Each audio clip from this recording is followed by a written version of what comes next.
What would have happened if Germany had won World War II? What would the world look like if Genghis Khan had never had his conquests? What about if the South had won the US Civil War? Or for those who like comic books, if Superman had landed in Russia as a baby instead of in America? There are so many alternate timelines and histories in this iceberg. Some of them I'd thought about and pondered before, others were completely new to me and just absolutely blew my mind. But all of them were fantastic to explore and to dive into. So without further ado, grab a drink. My choice today is a cup of milk with a splash of tea, and join me as we explore the alternate histories iceberg. Tier 1. The Man in the High Castle. This is a story in which during World War II, the Axis powers win, and the US ends up being conquered and divided between Japan and Germany. So this alternate history starts off with a real assassination attempt on FDR, or Franklin Roosevelt, in 1933. In our world, Giuseppe Zangara did attempt to shoot FDR, and he was thankfully unsuccessful. But in The Man in the High Castle, Giuseppe succeeds. And because he succeeds, the Great Depression in America continues, and the US doesn't get involved in World War II in 1939. So because of this, Germany takes over Europe, and the Soviet Union joins up with Germany instead of with the Allies. And with this collaboration, they are extremely powerful. Germany slowly invades more and more countries in Europe, takes more and more resources, and eventually teamed up with Japan, invade and take over America. They kind of go halvesies on America, and Germany takes the entire east side, while Japan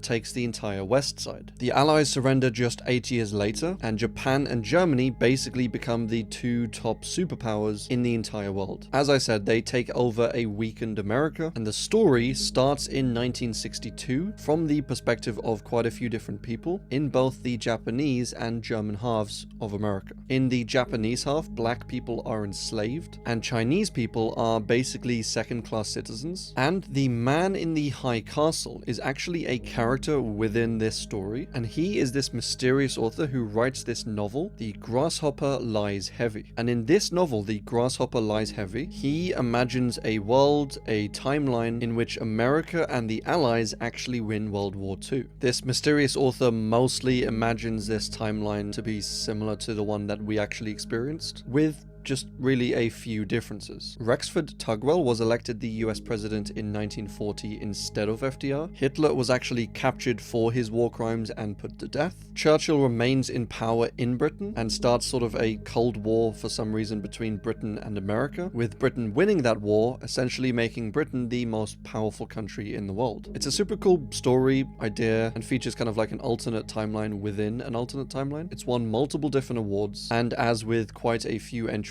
on this iceberg, really gives you a lot to digest and to think about, and potentially even to come up with theories of your own. I really like this idea of a timeline within a timeline, and shows that even though this guy is kind of imagining the Allies winning, his predictions don't fully line up to what actually happened in our timeline, which I think is probably more realistic, as it is incredibly hard to predict timelines like this. But super cool idea. The Years of Rice and Salt explores the idea of what if the Black Death in the 1300s, instead of killing 1/3 of the population of Europe, which still is an insane amount, but instead of killing just 1/3, it instead killed 99% of Europe. In this timeline, the Islamic world basically takes over the ruined Europe and rebuilds it all with Muslim settlers. China as well starts to come up in the world, and there are constant wars between the Muslims, between the Chinese, and even between the Native Americans. As because Europe was massively stunted during the 1300s, the European settlers never made it to North America. And so this gave the Native Americans basically more time to gather together to form a confederation or league similar to the Iroquois League, just a lot bigger. I really like this one. It's a super fun one, and it's split up into 10 parts, exploring the history over hundreds of years of what genuinely might have happened had the Black Death been a lot worse. The Two Georges explores what would have happened had the US never left the British Empire. In this timeline, there was a peaceful agreement between George Washington and King George III, hence the story's title, The Two Georges. And because of this agreement, the US essentially becomes a union under the British Empire that goes by the name the North American Union, and has this, the Jack and Stripes, as their flag. flag. The Native Americans managed to retain a lot more of their land, and when slavery is abolished in the British Empire in 1833, this also outlaws it in the US, or the North American Union, sorry. And this would have been some 30 years before it was outlawed in our timeline. Because of this, a lot of the black people are freed, and by the 20th century, they are mostly in the upper class of society. A lot of the Irish Americans remained poor and working class, and later on form groups to attack and undermine this new America, and push these massive political movements to try and get America to break away from the British Empire. Los Angeles is named New Liverpool, which becomes one of the major cities in North America, and because of Britain still maintaining power and control over North America, Britain becomes basically the #1 superpower in the entire world. And our next timeline is one in which you aren't subscribed, which I know that is completely unbelievable, because I mean, why wouldn't you be subscribed? It's free, it takes a second, and you get us one step closer to 100 billion subscribers. So join the family and welcome aboard. Fatherland. So with a lot of entries on this iceberg, we might see their initial ideas being repeated. So for example, what would happen if Germany won World War II? But the outcomes and consequences from these are normally quite, if not vastly, different. So even though the premises are the same, the story and experience often ends up being quite unique. So in this timeline, Germany ends up taking over Europe, Britain signs a peace treaty with them, or just basically surrenders. The King of Britain leaves the throne, and Prime Minister Winston Churchill relocates to the slightly more friendly to British people, Canada. The US defeats Japan using nukes, just like in our timeline. But in Fatherland, Germany fires these retaliatory non-nuclear missiles at America, which is still pretty devastating to where they were fired at, New York. And so this results in a ceasefire between America and Germany. And eventually, many years down the line, the US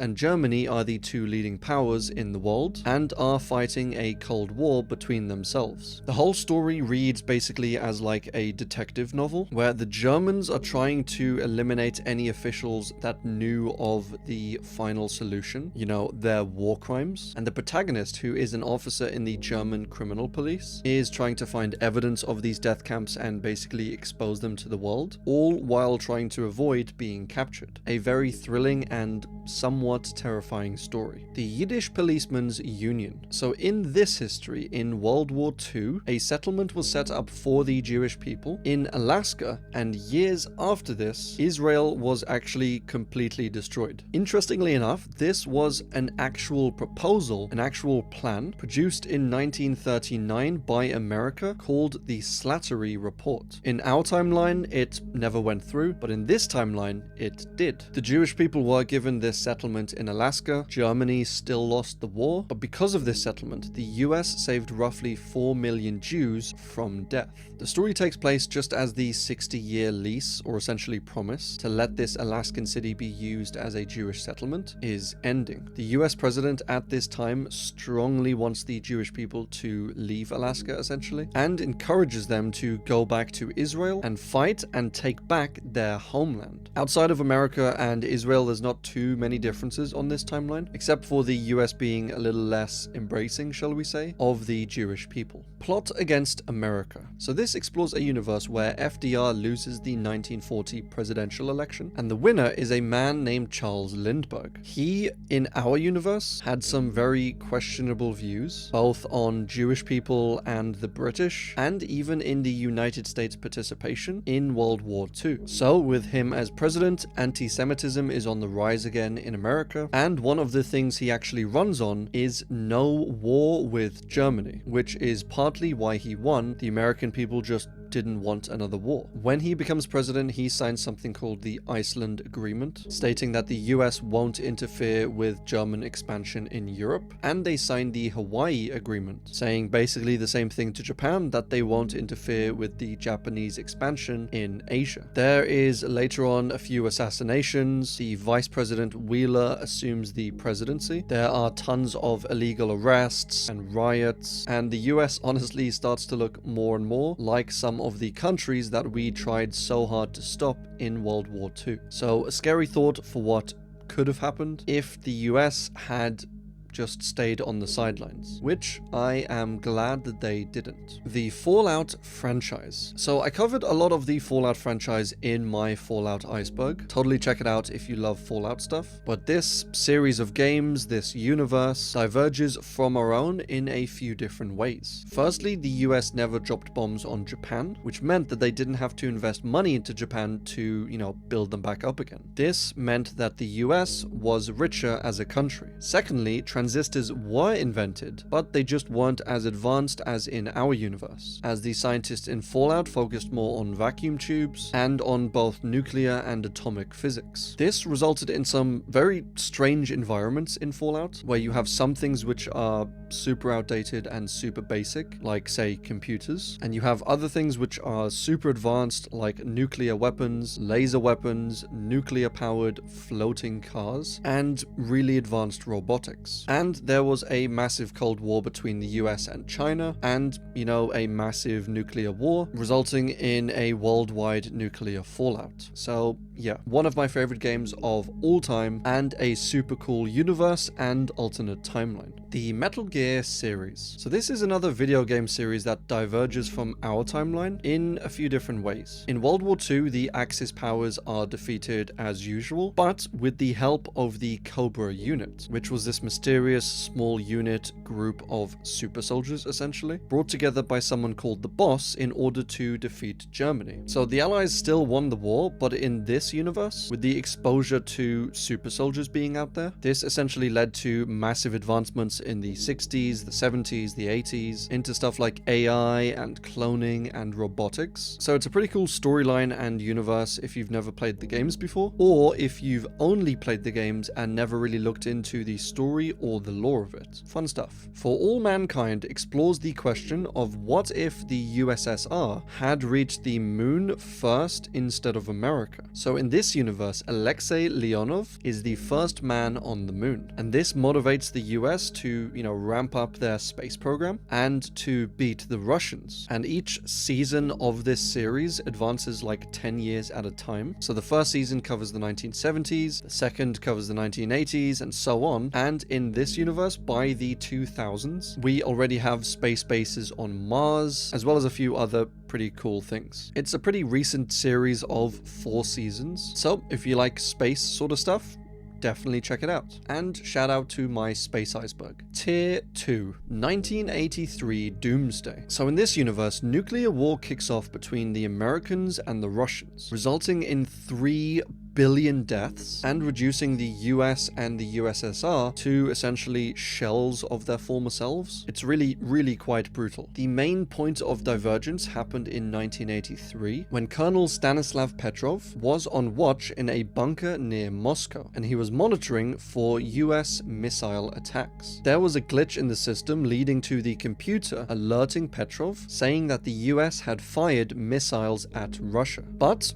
thankfully, Petrov believed that this information was false, and so he didn't alert his higher-ups, and this ended up essentially avoiding a nuclear war. But in the Doomsday timeline, Petrov is stationed somewhere else. The other officer who replaces him in this universe, when he gets the warnings, he immediately tells his higher-ups. They believe these are real. They go to launch an attack of their own on America, and yeah, the rest is history, or alternate history. As I said, the US and USSR become a lot weaker after this, and thanks to this power vacuum, the Commonwealth of Australia and New Zealand basically becomes the most powerful country or Commonwealth in the world. And South America, mostly headed by Brazil, becomes just a powerhouse area and nation. And as you can see from this map, a lot of America is actually lost, and the nations and countries look a fair bit different to what we're used to. Super interesting to imagine what a war of this scale would do to the world. And this timeline isn't actually a foregone conclusion. It is still being written and still being actively updated. Follow along if you like via the in-universe news posts, essentially, which are linked in the iceberg itself. For Want of a Nail. So this is a really cool novel written by Robert Sobel in the style of an actual historical academic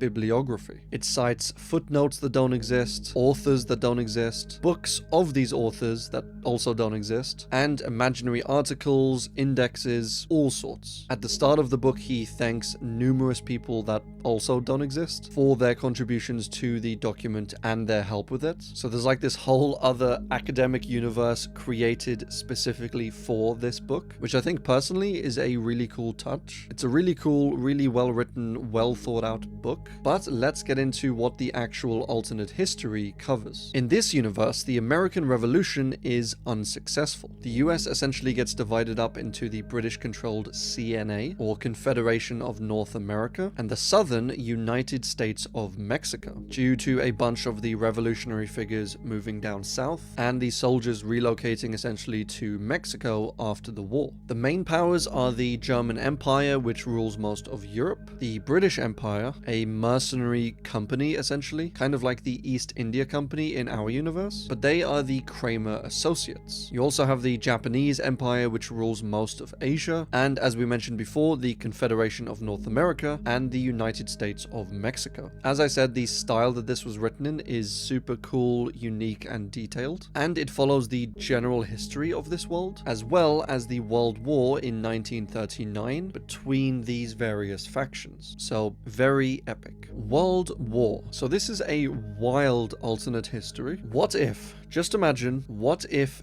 aliens from another planet in outer space invade Earth during World War II, and the Axis and Allied powers have to essentially team up in order to defeat these aliens. I don't know what these people were smoking when they wrote this, but it does sound pretty cool nonetheless. So the invasion begins in 1942, and these aliens are really quite interesting. They developed themselves militarily and invaded and unified their entire home planet, and this was like tens of thousands of years ago. And because they were all united as a planet, they never really developed any more advanced weapons than they needed to, and so their weapons at that point in time was kind of on pause, and their knowledge of mankind, of Earth, all came from this space probe that they sent out in the 1200s. So their weaponry hadn't advanced in 10,000 years, and they thought that Earth still only had the weapons of the 12th century. So like crossbows, spears, swords. So they came here thinking that this was going to be an easy invasion, and we were actually pretty well matched, and we ended up having this ongoing war for like hundreds of years. And a super fun,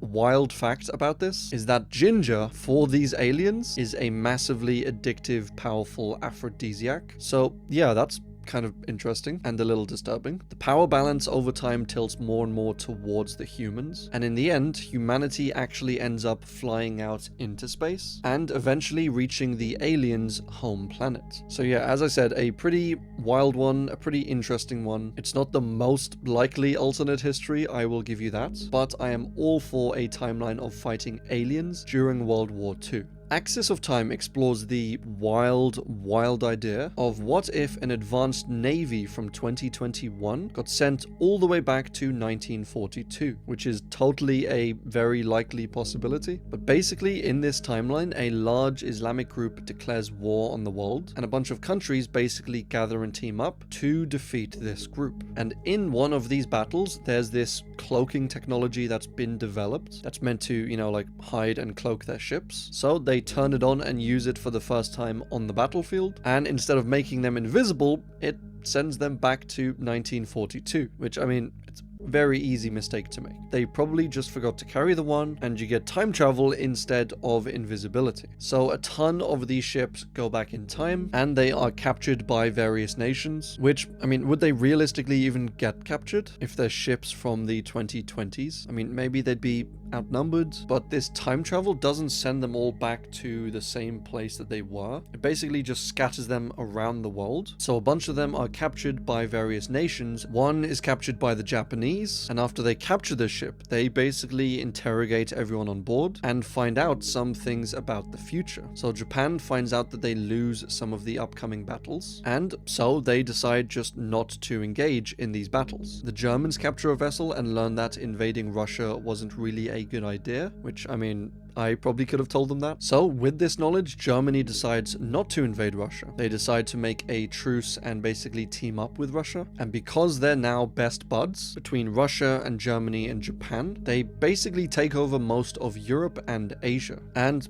that's about it. The 1940s is now filled with loads of new tech from these modern ships, and the Axis powers now control the entire world. So great. Wolfenstein: The New Order. So this follows the timeline of, once again, the Axis powers winning World War II. And you play as a Polish-American Jewish protagonist who is intent on stopping the Germans from taking over the world. There's not much else that's too unique in this one, but at least the game is pretty fun. 1984. And sorry for the confusing title. The book is called 1984 and it was written in 1949. So if you haven't read this or listened to it, it is a must if you want a really interesting, well-written, and just terrifying and thrilling universe. I mean, there is a reason why it's a classic. It is set in 1984 London and describes a nation of such totalitarian control that it is just absurd, which is the opposite of surd, and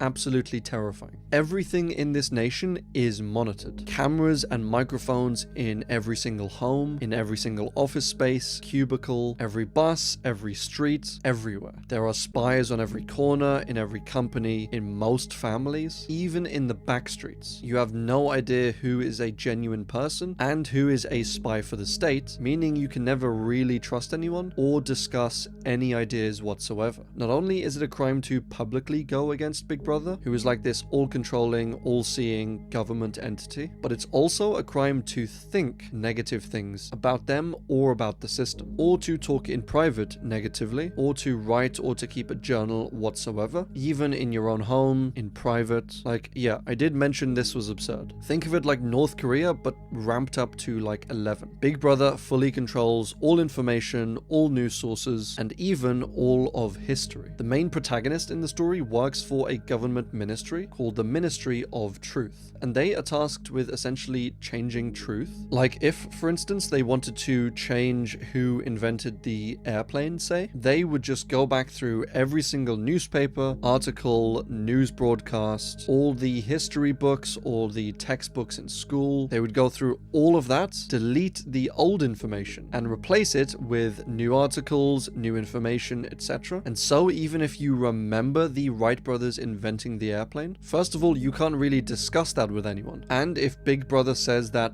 say, Jesus Christ invented the airplane, and you yourself looked back through all of the old newspapers, all of the school textbooks, all of those also agreed that Jesus Christ had invented the airplane, then you would essentially kind of feel yourself going crazy. And that is what happens with pretty much everyone in this story. Except instead of going crazy, they've just learned to accept the truth. Like even if they knew a week ago one truth, once it's changed, they just accept this new truth. And it is extremely depressing. If Big Brother controls your perception of reality, your mind, then it controls reality. And when memory failed and written records were falsified, when that happened, the claim of the party to have improved the conditions of human life had got to be accepted, because there did not exist and never could exist any standard against which it could be tested. If they say 2 + 2 = 5 and everyone believes it, then 2 + 2 must equal 5. They can literally change logic and reality. Then there's this idea of limiting thoughts by limiting language. For example, you can't actually think of starting a rebellion against Big Brother because the word rebellion doesn't even exist. So if the word doesn't exist, then you can't even have that thought. The word free in the context of being free, like of liberty, also doesn't exist in this world, so you can't possibly even think of yourself as free or not free. It's a really messed up, deep psychological control. And then there's the idea of doublethink, which is basically like this blatant, cheeky euphemizing of language. Like, for example, the Ministry of Truth, which, you know, is kind of tasked with the opposite of truth. They're constantly deleting records and rewriting them and recreating them, so you don't actually really even know what's true or not. There's the Ministry of Love, which is basically the torture and interrogation ministry. And there's stuff like Joy Camp, which is a forced labor camp. Again, control language, you control the thoughts, and you control their reality. There is lots more in this, which I would love to get into, but it would just turn into a 2-hour video essay of 1984. So I'm sure you get the idea. Go and listen to it or read it if you haven't already. Like, seriously, go. As it is a super interesting, terrifying, perspective-changing reality, which I am extremely thankful we are not, at least not yet, a part of. Stalker: Shadow of Chernobyl. So this describes a world where, in addition to the initial Chernobyl meltdown, there was a second one that occurred, which is double plus ungood. The disaster causes mass radiation in the area, it causes mutations of animals and plants and landscape, and even causes these strange anomalies with the laws of physics. So yeah, probably just stay out of this entire area. Cyberpunk was actually a tabletop game, which, I mean, who knew? This timeline splits off from ours in the 1980s, and in it, the US is at war with Central America, and this war causes massive economic meltdown. And because the US economy has collapsed, this means that they are less of a threat, and as a consequence, the Soviet Union doesn't collapse. And again, because of a weakened America, Japan in particular becomes more powerful, and there are just these, like, wars going on all the time, not too unlike our timeline, I guess. But in this one, things escalate. There are nuclear bombs going off all over the Middle East, and this leads to mutations, bioengineering, food shortages worldwide, all because America was weak. Well, goddamn. 1920 Plus is a really beautiful artistic universe that combines the era of Industrial Revolution, so like 1910s, 1920s, and has kind of like a countryside, farmy, Eastern European kind of feel. And this is because the concept for this was actually based on the Polish Bolshevik War of 1920. But someone looked at the war and was like, yes, but how about giant robots with like giant robotic weapons and machinery? And so 1920 Plus was born. Pretty cool visuals on them, and it should be noted that these robots aren't really super advanced. Like, they're huge and clunky and still have a lot of the same technology that we actually had in those days. Like, for instance, a lot of the robots are steam powered and the weaponry is like just firing bullets sort of thing. So it's like the engineers just spec'd really heavily into walking technology and into giant technology and didn't really advance in any other aspect. So you have no real lasers or anything like that. A really cool vibe, a really cool contrast. And this actually inspired stuff like the game Scythe, which is a board game that I've known about for quite a while and actually played a few times, but I never really knew where its origins were from, and now I do. Frostpunk. So in this universe, Krakatoa and Mount Tambora erupt roughly at the same time, which is in around 1886. They were both in and of themselves these huge explosions, but in our universe, they happened around 70 years apart. So I guess that delay gave humanity, time to recover and time to handle themselves better and develop more technology. But in this one, they happen more or less at the same time, and they plunge Earth into this global winter, which causes untold deaths not only from the initial eruptions, but also from stuff like crop failures and from the partial, at least, blocking out of the sun. Coal-powered generators were developed and built in order to combat, the extremely cold winters, and the world must now fight against nature and against this kind of mini ice age in order to survive. And again, this is something that could very well easily have happened, as we had no real control over when the eruptions would happen, and if they did happen, we had no real way of protecting ourselves, outside of the normal fires and generators and houses and stuff. But we were nowhere near as well equipped as we are today if something like this would happen. So, scary stuff. Superman Red Sun. So if you're into comic books and you haven't read, get it? Red Superman, Red Sun. Anyway, if you haven't read this one, then what are you even doing? In the original Superman story, he arrives on Earth as a baby in a little baby spaceship, and he crash lands in Kansas. He is raised by Jonathan and Martha Kent, and they find this baby abandoned, basically adopt him, give him the name Clark Kent, and they instill in this baby morals, directions, etc., and teach him, that he should use his powers for good, and this essentially helps him become the Superman we all know and love.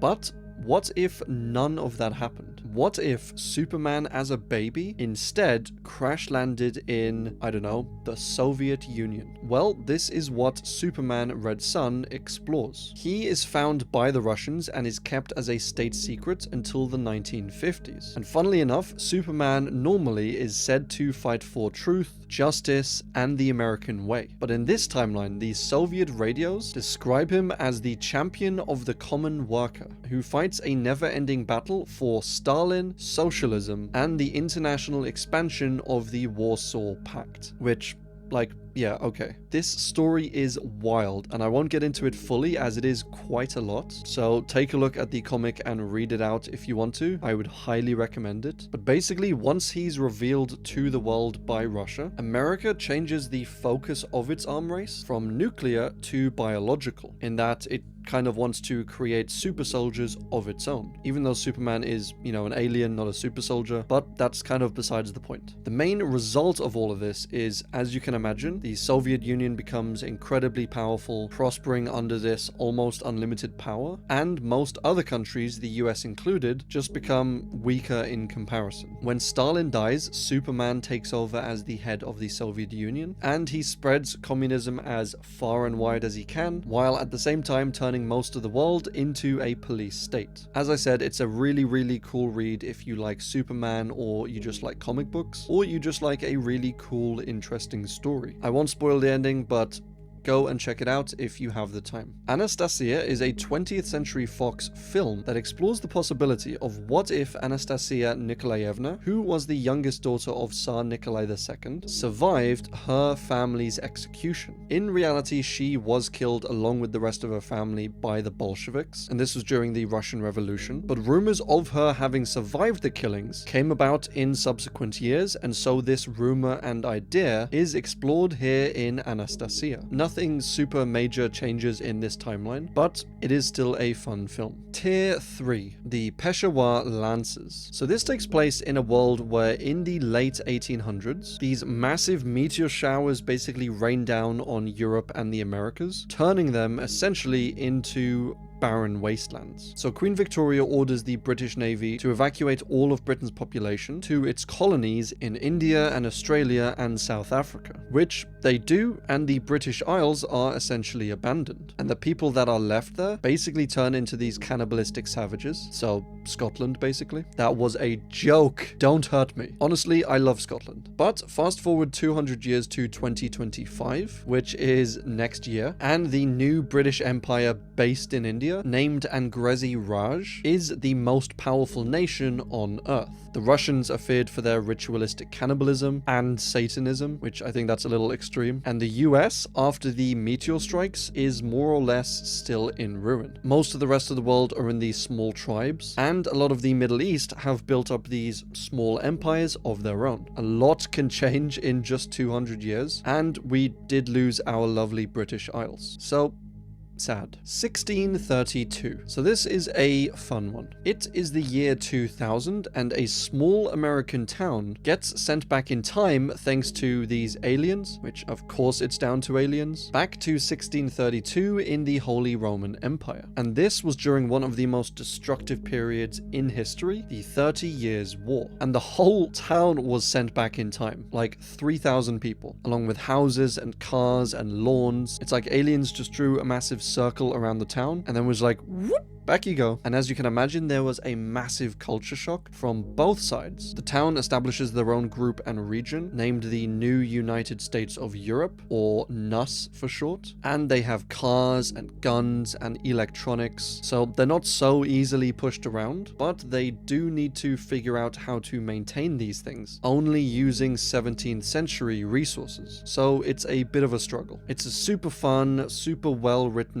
read, and it has got many nominations and awards since it was released. So definitely check it out. Pretty cool. 3 Bethisad? Bethisad? 3rd Bethisad? So this is a collaborative universe timeline built over the last 20 years that has a ton of these points of divergence. So a point of divergence is, like in one of the normal entries, one event that happens differently to our timeline, and from there the timeline branches off and, you know, we get a different timeline. timeline. But this one has multiple points which are all different, and so this causes some insane divergence later on. One of the differences was that Latin never died out in Britain, and so it kind of fused with the Celtic languages and became something now known as Britannic. And the British culture is like this ancient Roman Celtic hybrid, and in some aspects it is honestly so different that it's like an entirely new world. And this is down to their, as I said, many points of divergence. All their stuff is still up on the wiki, and it's being constantly updated even daily, so if you like intense world building, definitely check this one out. The Draka explores a world where the Dutch join the American Civil War, and they fight against the British, and they lose, and so have to cede their Cape Colony to the British. A bunch of British settlers go to the Cape Colony and eventually form the domination of the Draka, which is a very cool name. But they become kind of a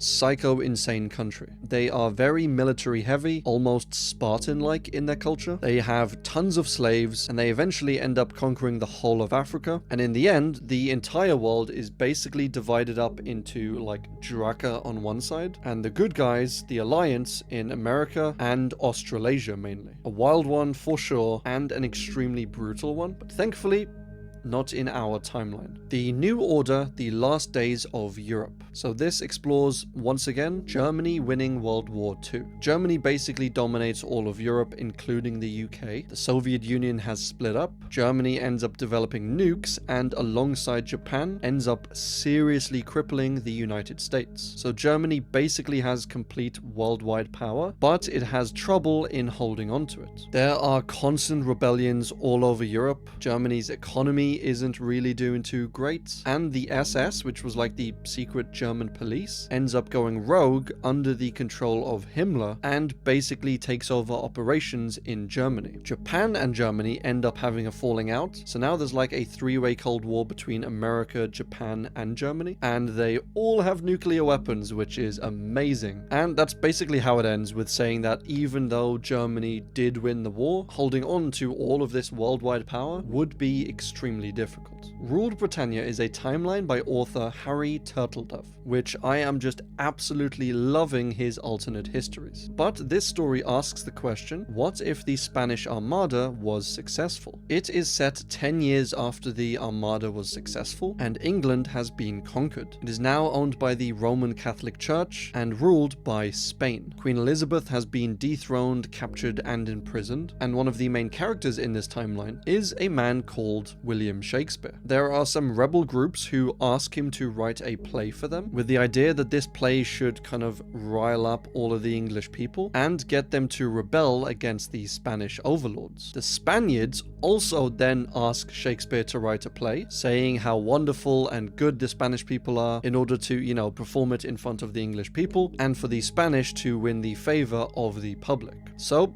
hijinks ensue. Eventually, Shakespeare's anti-Spanish play is written and performed, and it does result in riots, in rebellion, and in the freeing of the city, the killing of loads of Spanish officers and officials, and Queen Elizabeth is rescued. She then rewards Shakespeare for his service, and once again, England is a free nation. So finally a good ending to one of these timelines, and as I said, I am absolutely digging Harry Turtledove's alternate histories. Himmler's War. So this basically explores the idea of what if Hitler had died halfway through World War II. This theory says that Himmler, with the power of the SS, would basically seize control, and this story kind of actually questions whether that would be better or worse for the Allies than what happened in our timeline.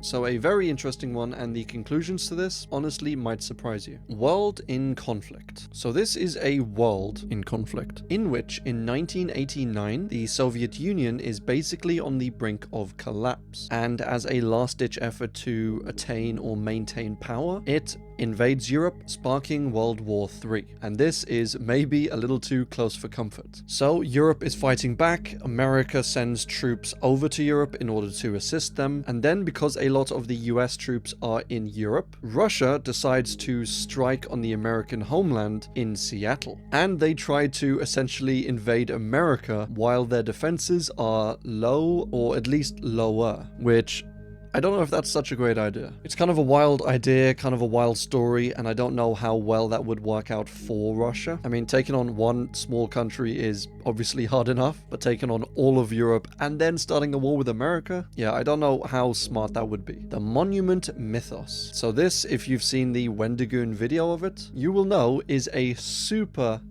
interesting web series that is this analog horror based series featuring a timeline in which James Dean becomes president. Personal computers are banned, like completely, and monuments nationwide and even worldwide house these dark, mysterious creatures. The Statue of Liberty contains this unspecified, horrifying creature. Alcatraz Island is a living being that duplicates itself and is always looking to feed. Things are really twisted, and it's a really cool mythos. It's a both refreshing and terrifying story and alternate timeline that is available as a mini-series on YouTube. It is definitely something that I want to and actually will cover in the future, but you can always check it out for now if you like, either through the original web series or through Wendigoon's lovely series on it. Kaiserreich Legacy of the Weltkrieg. So this explores the question of what if Germany won World War I. In this timeline, Germany doesn't go as heavy onto America with submarines, meaning America doesn't have as much reason to join the war. Britain accidentally torpedoes a US ship that is blockading the Germans, leading to the Germans and family getting an upper hand in the war, which leads to them basically knocking out Russia, pushing away the United States, and forcing France and Britain into a surrender. Germany secures all of their lands in the east, France breaks down into a civil war, and Germany just becomes the strongest country in Europe. Britain also breaks down in a civil war, and the Queen and all of her loyalists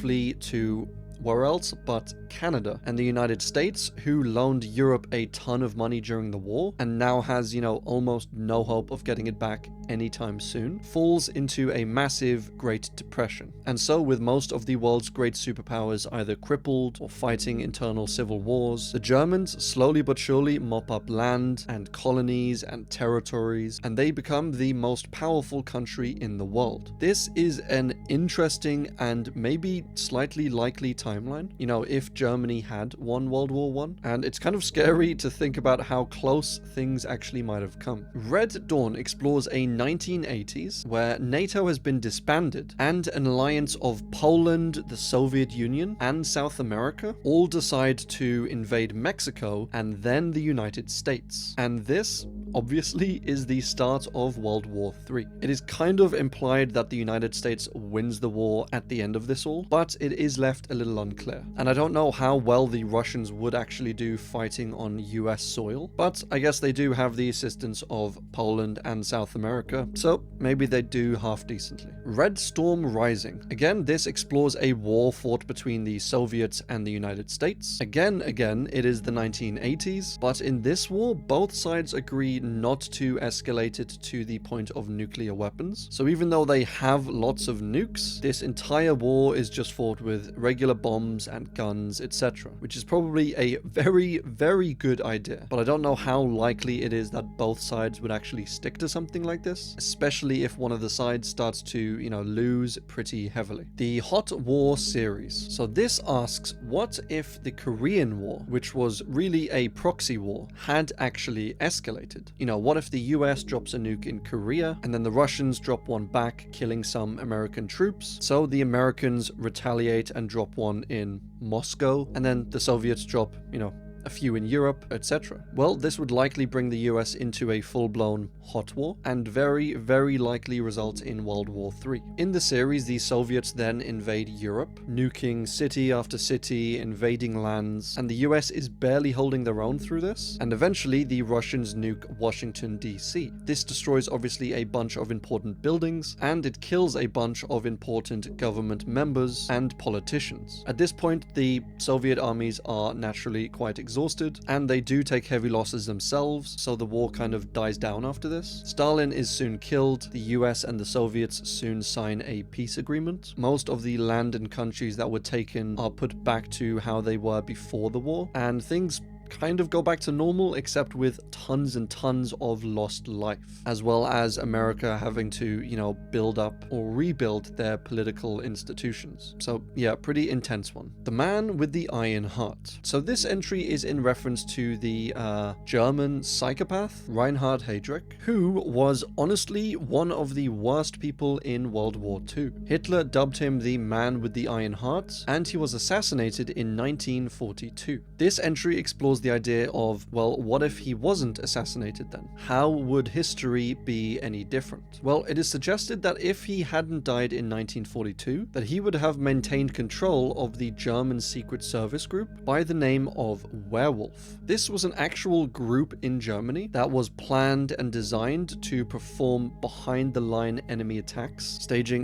surprise killings and attacks and bombings on the Allies, not like face-to-face, but waiting until the Allies got closer and closer to Germany, and then the werewolves would, pop up from behind enemy lines and cause just a bunch of mayhem and chaos. But obviously Heydrich was killed, Germany lost the war, and so this never went this far. But what if, say, Germany had lost the war anyway, Heydrich had lived, and after all of the dust and rubble settled, Heydrich and the Werewolves, which sounds like an awesome band name, started just popping up and performing random guerrilla attacks on the Allied forces. Well, in this timeline, with these surprise guerrilla attacks, the Werewolves kill the Soviet Ivan Konev and the American general George Patton. The Allies try to root them out, try to find them, try to stop them, but they are just way too slippery. The Werewolves continue their bombings and secret killings. They poison a bunch of Soviet officers during this New Year's party celebration. They're honestly just a menace. They can't be found, they can't be stopped, and they're seemingly holding Germany up even after Germany technically lost. The US and the UK eventually are just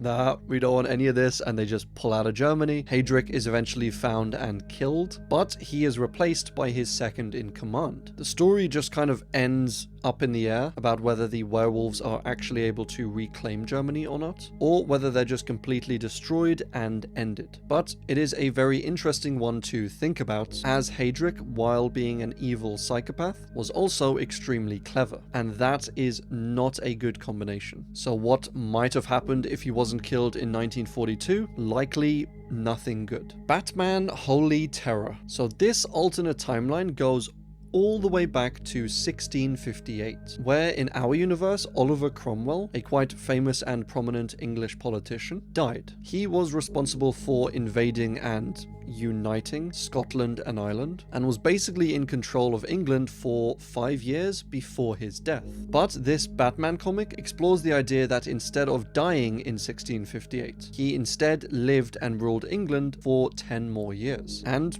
what might have been the outcome? Well, it goes that Cromwell survives and turns Britain and its colonies into a theocracy. In other words, a heavily religious government and society. This includes obviously the American colonies, and fast forward to the 20th century, Bruce Wayne, after both of his parents are killed, which I guess is like a canon event now. No matter what, his parents are going to be killed. But he is planning to join the church when his good friend James Gordon contacts him and informs him that his parents' deaths weren't random, that they were planned hits by the corrupt theocratic government. And so this puts Bruce Wayne on the path to becoming Batman and to taking down and destroying the corrupt government, as, Batman does best. It's a pretty cool story that features the Flash, Aquaman, and again, if you like comics, if you like DC, if you like Batman, or if you just like alternate timelines, definitely check this one out. Tier 4. Decisive Darkness takes us through a timeline where Japan doesn't surrender in World War II. The Japanese leaders feel it is a dishonor to surrender, and so even though they are losing and quite clearly lost, they just don't give up. It results in the US and British troops invading mainland Japan, destroying homes, torching villages and cities, shooting anyone who resists, which apparently is a lot of people, and the Soviets then invade Japan from the north, while Japan prepares to make its final stand. But They're unable to repel the invading forces, and soon Japan is completely captured. And in this timeline, it seems kind of similar to something like Korea, where you might have a proxy war going on between the Soviets in the north and the Americans in the south, trying to vie for, control and territory over Japan. But it's an interesting one nonetheless. Red Flood explores a timeline where the war between Japan and Russia in 1904 goes a lot better for Russia than it actually did in our timeline, making them an even stronger force in World War I. This leads to more fear of the Soviets, a deadlier World War I in which there are no real winners, and a potentially deadlier World War II as a result of all this. Back in the USSA. So this is a very interesting timeline where Teddy Roosevelt is assassinated in 1912. And this leads to Charles Kane, the vice president, becoming the new US president. They enter World War I earlier than our timeline, and Kane arranges the assassination of his political rival, Woodrow Wilson. A few other things are different in this timeline. One of the major ones being that the United States faces a communist uprising from within, and Russia and China don't. So this results in a second US civil war in which President Kane is removed from power and executed, and a new socialist party is implemented in America, and there is like a reverse Cold War between the now communist United Socialist States of America, or USSA, and the democratic capitalistic Russia. So very odd. Eventually power in America is taken by who else than Al Capone, and he rules the USSA extremely brutally, extremely tyrannically, restricting freedoms, and basically imprisoning or killing anyone who stands in his way. Then after World War II and the aforementioned Cold War, the USSA eventually slowly becomes weaker and ends up breaking up into various smaller states. They are no longer the USA. Pretty interesting one, and a little concerning almost, to think about what might have happened had communism become really, really prevalent in the West. But thankfully, we never had to experience that. The Mirage is honestly a very strange and interesting concept. It basically imagines the US as being in the Middle East instead of in the West. So there's this country called the United Arab States, which is in this story basically the United States, and they are reasonable and responsible, and a lot of Europe and America are backwards and savage and very theocratic, filled with tons of religious extremism.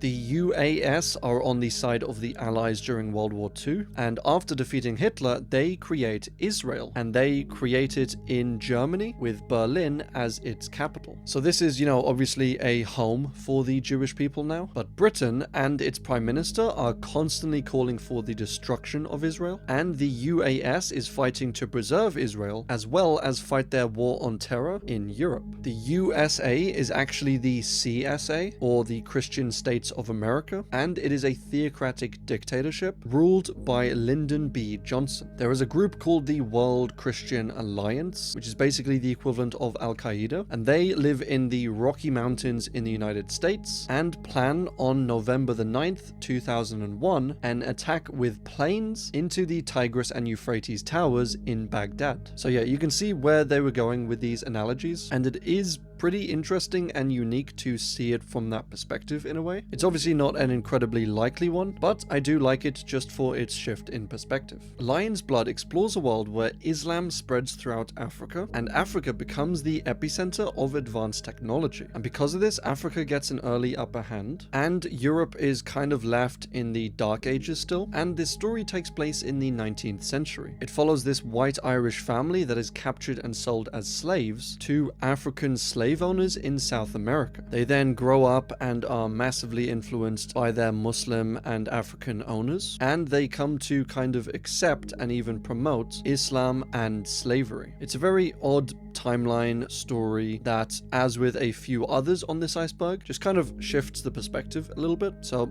a little odd, but pretty interesting. The Sky People explores the entire history of the world, I guess, where intelligent life is found both on Venus and Mars. This intelligent life is humans and Neanderthals, which is Pretty strange. I mean, how did that happen? But this discovery quite predictably changes our priorities down here on Earth, and almost every country, especially the US and Russia, end up basically in a space race to colonize space and their planets. They eventually end up with space bases on Venus, and they find plants and trees and dinosaurs on Venus, seemingly alive and well. This is truly the strangest timeline. Spoilers up ahead in case you're planning on exploring this yourself later on, but they're slowly like, these humans speak the same language that we spoke way back when. So that's weird. And what are the odds that humans and dinosaurs both evolved exactly the same on Venus as they did on Earth? Pretty strange. And what are the odds that Neanderthals and plants that are similar to Earth all occurred as well? Pretty strange and pretty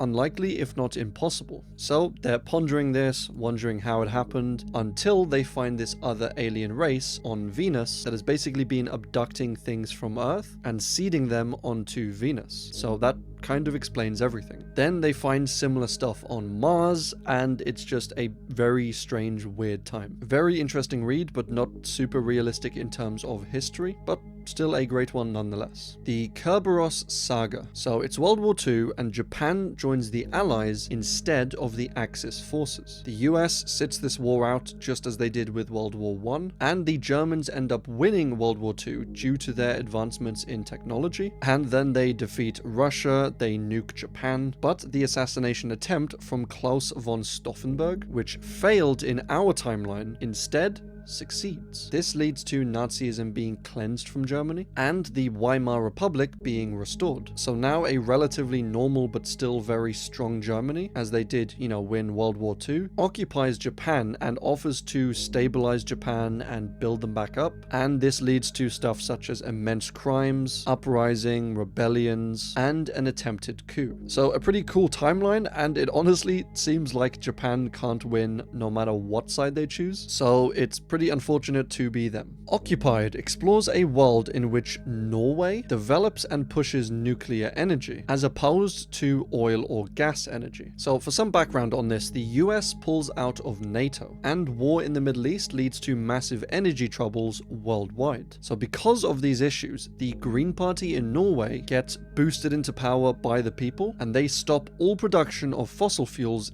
in their country. They put most of their focus onto nuclear energy, and this stopping of production indirectly massively affects most of Europe, and so Europe teams up with Russia and invades Norway. The Russians kidnap the Prime Minister of Norway and basically threaten him with death and tell him to reverse all of the recent changes that he made, and he obliges and promises that he will. There is a lot of back and forth and animosity between the occupying Russians and the Norwegians, and there's attacks and assassinations and kidnappings, and all of this came from Norway simply wanting better energy. Some people, honestly. Tier 5. A giant sucking sound. So it's 1992, and Ross Perot, the third-party candidate, actually wins the US presidency. He starts a new political party called the Freedom Party, and essentially makes the US a solid three-party system, as opposed to the two-party system that it's been for God knows how long. The North American trade agreement between US, Canada, and Mexico ends up basically getting cancelled, and a few things internationally change, with policies being made that aren't really democratic or Republican, but more this kind of new flavor of third party. Brandon Lee, Bruce Lee's son, ends up becoming a super famous Hollywood star, and it's all very wild stuff, it's all very detailed, and it is a long read if you want to check it out in your own time. The Anglo-American Nazi War. So this is an alternate timeline in which Germany defeats Russia during Operation Barbarossa, and with Russia defeated and with all the extra resources that Germany gets, Germany itself becomes an incredible fighting force. It is a really horrific, incredibly well thought out, incredibly well written account and timeline, and after Hitler's eventual death in 1959, Himmler along with the SS basically take over the country, and Himmler does does eventually end up losing the country and all the power, but not before making a final last stand. So World War II ends up being dragged out way longer than it was in our timeline. It ends much more violently than it was in our timeline, and by the end, almost 98% of all European Jews are wiped out, along with 85% of all Polish people and 190 million people total in the war, roughly 4 to 5 times as many as died in our timeline. This would have been the worst war in history by far, and we probably honestly came a little too close to comfort for an outcome like this. Reds explores the timeline of what if President McKinley wasn't assassinated in 1901. Well, this goes on to say that because Teddy Roosevelt wasn't made president, socialist ideas in America would become more prevalent. And after World War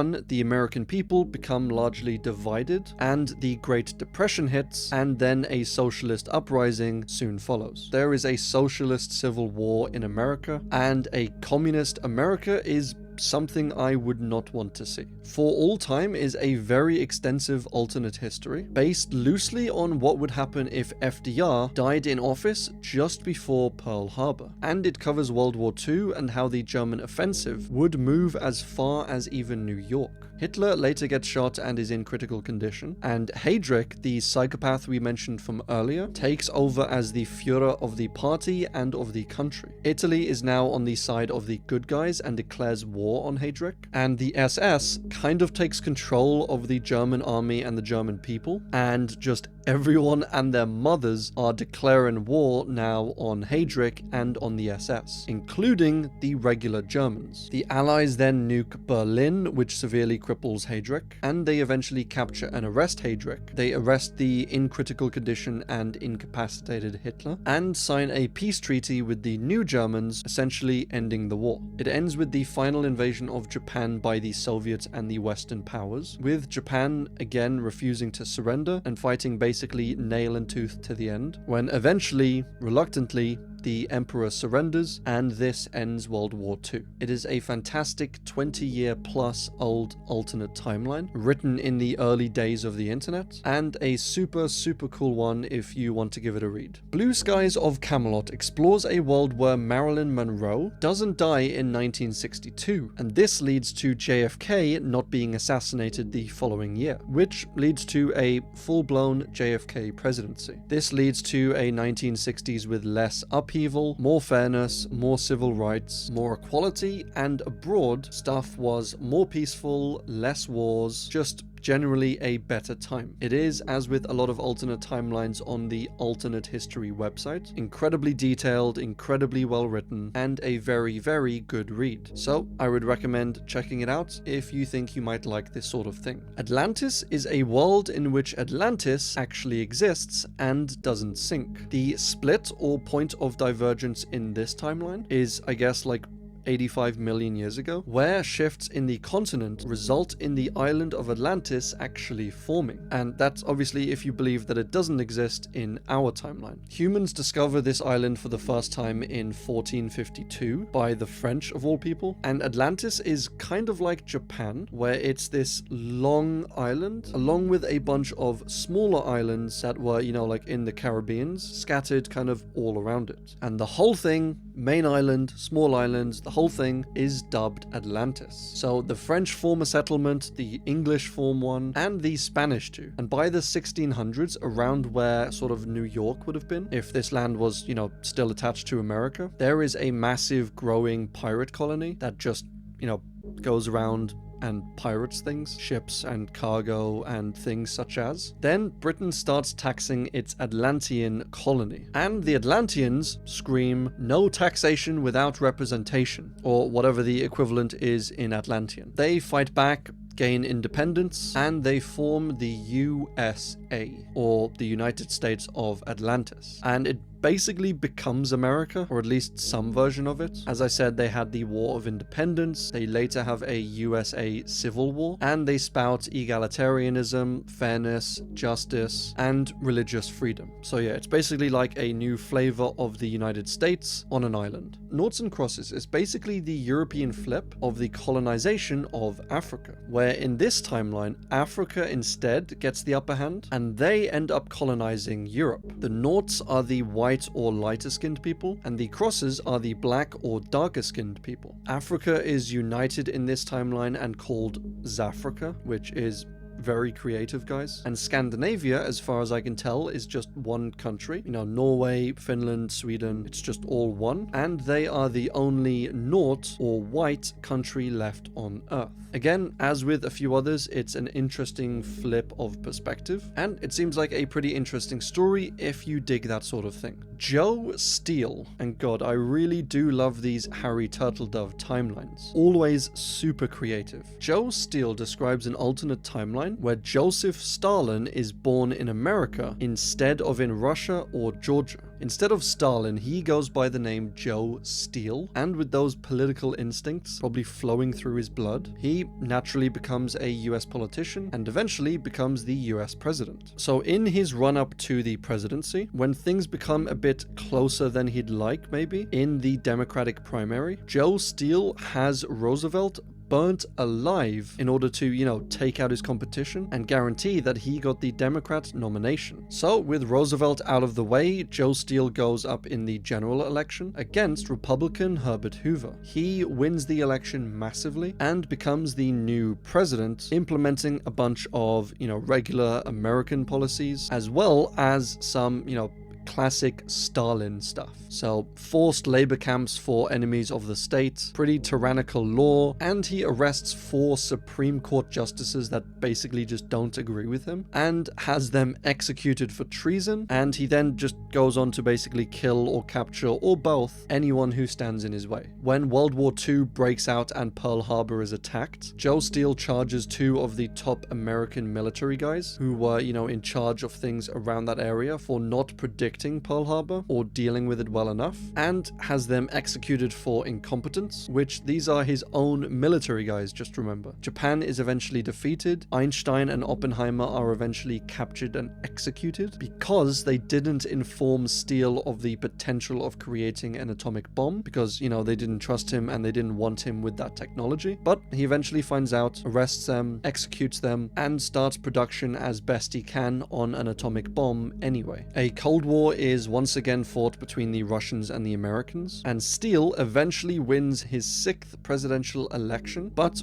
dies a few years later. And even though he's dead, the American system is completely shaken up. Hoover becomes director of the United States through this timeline's equivalent of the FBI essentially, and Hoover ends up being just as bad, if not worse, than Steele. A very interesting one, and I really like alternate histories like this. It really shows that someone as brutal and ruthless as Stalin probably wouldn't have been good for any system, and there's obviously questions as to whether he would have been like this if he was raised in America, or if he were like this, whether the American system with all of its checks and balances would have been able to stop his tyrannical rise to power. Some good questions, and a very interesting one. North Reich describes a universe where the UK surrenders to Germany in World War II, and as a result, the UK and its entire Commonwealth becomes the property of Germany, including Canada, which becomes a major German hub essentially, and instead of Germany directly declaring war on the United States during World War II, they kind of, you know, build up their forces around Canada, do some minor border attacks, sneak attacks sort of thing, and then plan for a major attack directly against America. A super interesting, creative timeline, I think. And honestly, with all of these alternate timelines, it's genuinely scary to think what might have happened if Germany had won World War II, or if it had gone on much longer than it did, or if Germany somehow attained more power than they actually did. Liberty 1789 1884, the Second War for Independence. So this explores a timeline where Britain wins the Revolutionary War. This results in George Washington being captured, taken back to the UK and hung for treason, and with Britain obviously taking over the American colonies. They kill any remaining rebels and set up harsher rules, regulations, and punishments to stop a rebellion like this happening in the future. The resistance, having mostly been defeated, head northwest to like the modern day Chicago area, and they set up a new colony called Liberty. The resistance has mostly been defeated. It ends with the British sending their army over to Liberty to try and finish them off,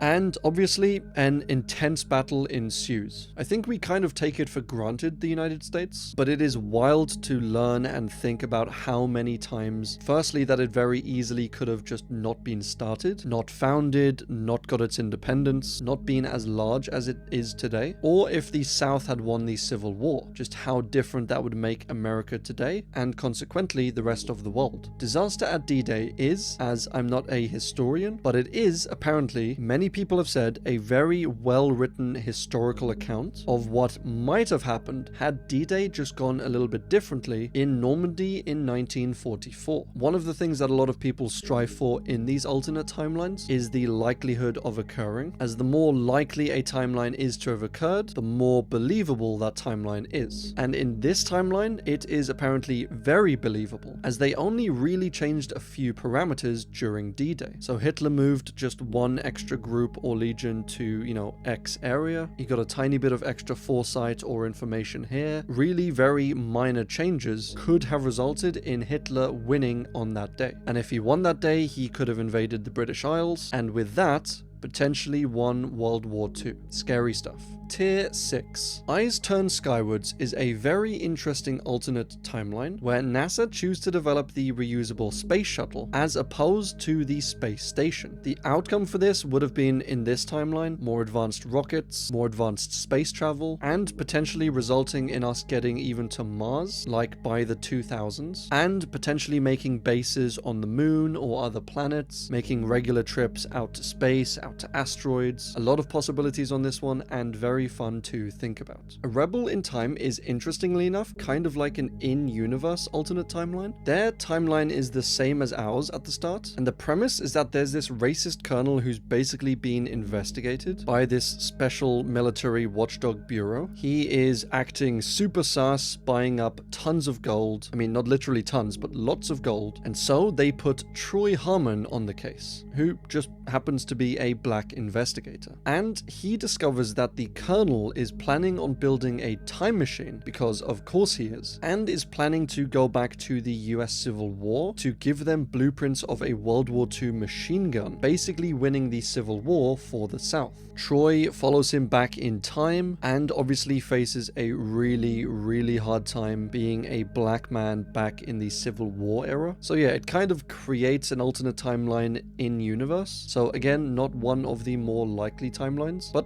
still very interesting. West of Eden is an alternate timeline written by Harry Harrison, which is a great name, by the way, and it describes a world in which the great asteroid of 65 million years ago that wiped out, among many other things, the dinosaurs, never actually ended up happening. And this led the way for dinosaurs to evolve into basically super dinosaurs, really intelligent descendants of mosasaurs, which are these guys, and they become the dominant species on the planet, not humans, as humans in this timeline don't exist, at least not yet. But these reptiles do fail to flourish and spread to North America and the Caribbean, so without them dominating there, a human-like species, the Tanyu, develop. The humans at this point are barely in the Stone Age, and the reptiles are super advanced, so they see humans as barely functional, super primitive, harmless, kind of like how we maybe see rabbits or something. The reptiles are this weird aquatic species, basically specking super hard into biological sciences, and so all of their technology is basically biology or animal/creature based. Like, it's very strange. If they want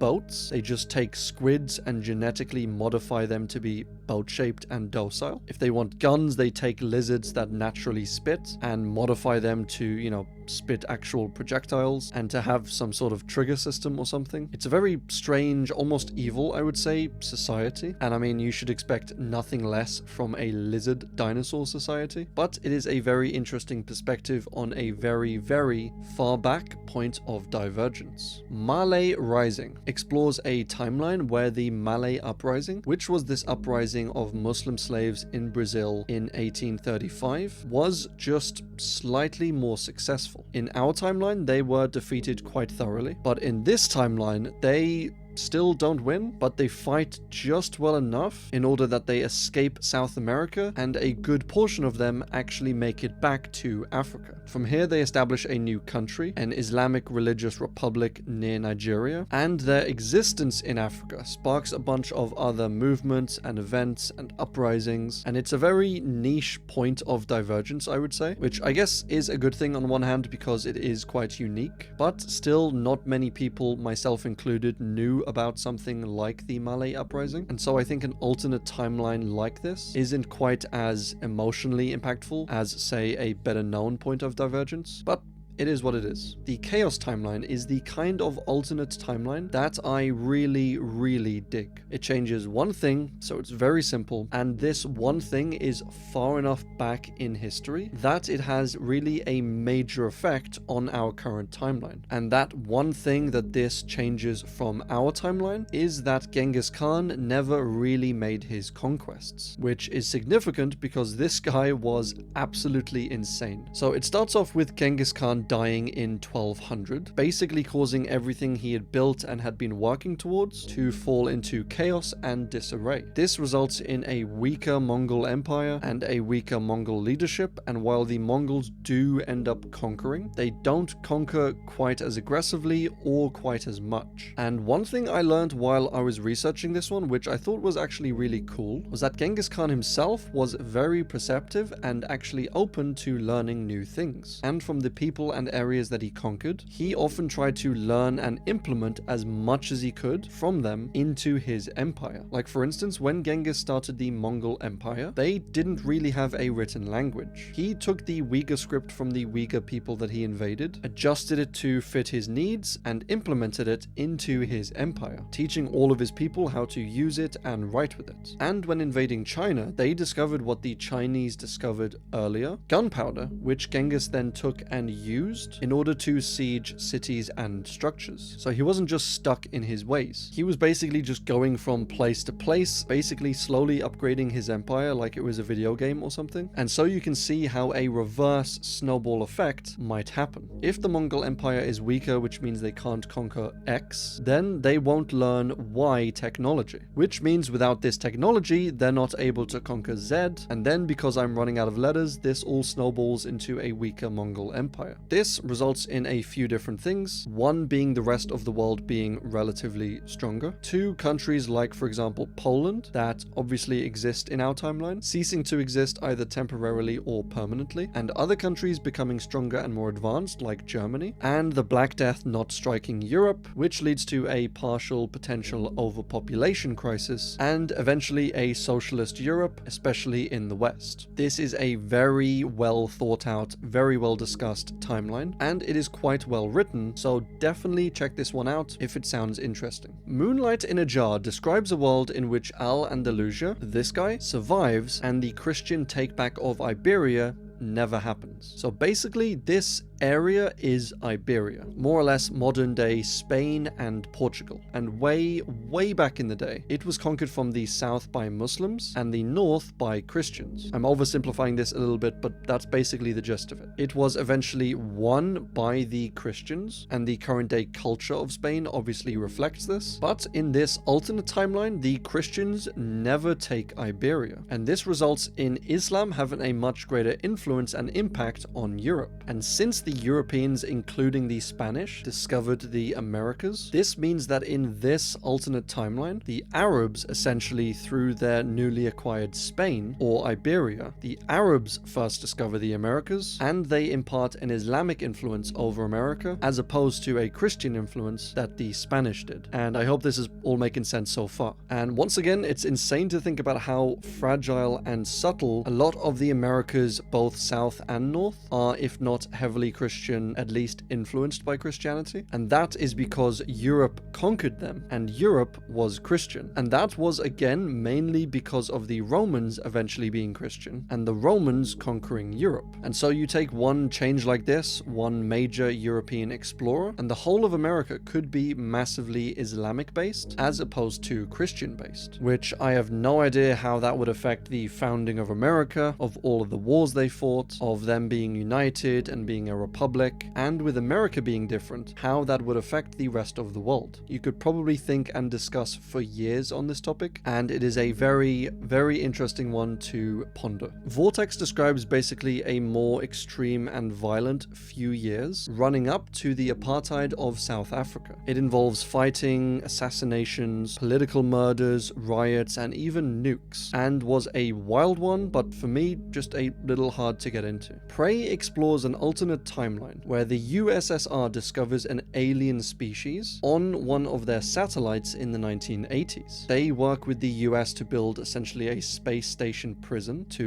house these aliens, and then later a large company somehow acquires this prison and turns it into a research facility to, study the aliens and develop new biological and physiological products in order to enhance the human brain and experience and to sell it down to humans on Earth. So one of the less likely entries on the iceberg, I'll admit, but I am a sucker for these alien-based ones, as it is such a major event that we really haven't experienced. Like, imagine aliens, creatures, whatever, being discovered anywhere in space, like on a satellite, on a space station, on the moon, on a planet, on an asteroid, an actual creature of some kind. It would just be absolutely fascinating and completely terrifying. But it might just happen one of these days. The Days of Infamy series. So this is another one by Harry Turtledove, the king of alternate histories. This explores the question, what if, as well as attacking Pearl Harbor, Japan also decided to launch an attack on and invade the entirety of Hawaii? Well, in this timeline, Japan continues their attack, and after some defeats suffered by the United States, they end up giving up that fight to Japan. So now Japan has Hawaii. This results in Japan having the upper hand in both the Pacific and in Asia, and so Japan uses Hawaii as a base and proceeds to invade and conquer a bunch of Asian countries. And this includes attacking Australia and launching attacks and bomb raids on the US West Coast. And this results in America feeling basically embarrassed by their defeat and somewhat responsible. So they throw